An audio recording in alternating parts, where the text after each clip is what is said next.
आज की इस वीडियो में हम देखेंगे declaration of variable in C language. C language में वेरिएबल को किस तरीके से डिक्लेयर किया जाता है। तो उससे पहले हम लिख लेते हैं अपना मेन प्रोग्राम। तो ये main structure of C program है। एक बार फिर से हम इसको रिकॉल कर लेते हैं। हैज इंक्लूड का यूज करके हम इस हेडर फाइल को अपने प्रोग्राम में इंक्लूड कर लेते हैं। ये एक standard input output header file है। यहाँ पे हम कोई भी वेरिएबल को डिक्लेयर करना चाहते हैं। Variable,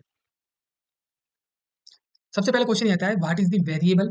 variable is the name of that container which store the values. या हम ये कह सकते हैं वेरिएबल उस मेमोरी लोकेशन का नाम है जहां पे वैल्यूज को स्टोर किया जाता है। या हम ये भी कह सकते हैं कि वेरिएबल वैल्यूज को स्टोर करता है। ठीक है, अब वैल्यूज या डेटा भी हम कह सकते हैं, वैल्यू को हम डेटा भी कह सकते हैं। तो वेरिएबल कुछ भी नहीं है सी लैंग्वेज के अंदर। ना इसको हम कंटेनर समझे, ना इसको हम मेमोरी लोकेशन समझे। हम सीधा सीधा यदि हमें केवल समझना है, याद रखना है, तो फिलहाल के लिए हम इसको ऐसे समझ सकते हैं कि वेरिएबल के अंदर डेटा को स्टोर किया जाता है। ठीक है, जब हम अच्छे से सीख जाएंगे तो हम समझ जाएंगे कि एक्चुअल वेरिएबल कर क्या रहा है। फिलहाल हमें बेसिकली समझना है कि वेरिएबल को किस तरीके से डिक्लेयर करते हैं। तो वेरिएबल को डिक्लेयर करने की आवश्यकता हमें इसलिए पड़ी क्योंकि हम वेरिएबल के अंदर वैल्यू को स्टोर करना चाहते हैं। Actually variable is the name of the memory location या यानी कंटेनर। टाइप ए कंटेनर होता है। चलो वो मेमोरी की एक हम लोकेशन फिक्स कर देते हैं जिसका नाम उस वेरिएबल के नाम से हम यूज करते हैं।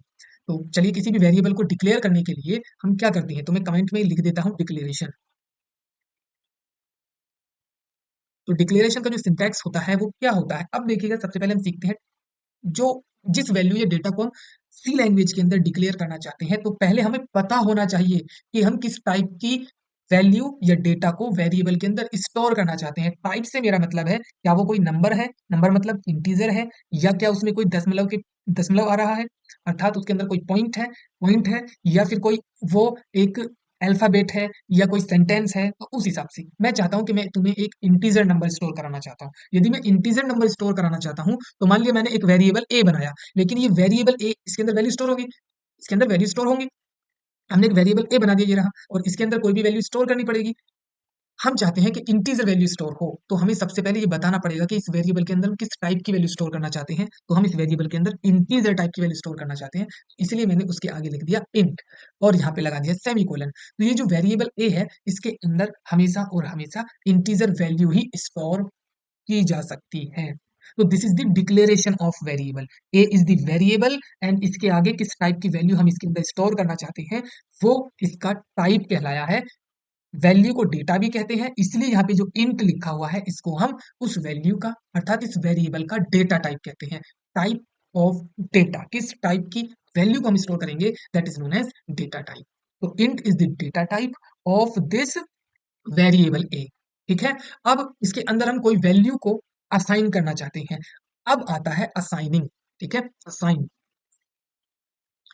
ठीक है, असाइन, तो हम क्या करना चाहते हैं, वैल्यू असाइन करना चाहते हैं। तो ए के अंदर किसी भी वेरिएबल के अंदर जब हम किसी वैल्यू को असाइन करते हैं, असाइन का मतलब स्टोर करते हैं, तो वो कैसे की जाती है, उस वेरिएबल का नाम इक्वल टू एंड देन वो नंबर, जिस भी नंबर को हम इसके अंदर स्टोर करना चाहते हैं, और सेमी कोलन हमें हर स्टेटमेंट के बाद लगाना पड़ेगा। ठीक है, ये जो डबल फॉरवर्ड स्लैश से कमेंट होते हैं, इसी इन कमेंट्स को हमारे लिए केवल हम इसको पढ़ सकते हैं, बाकी कंपाइलर को इनसे कोई लेना देना नहीं होता है। कंपाइलर डायरेक्ट यहाँ आया, यहाँ आने के बाद वो मेन फंक्शन से स्टार्ट हुआ और उसने ये सब चीज देखा।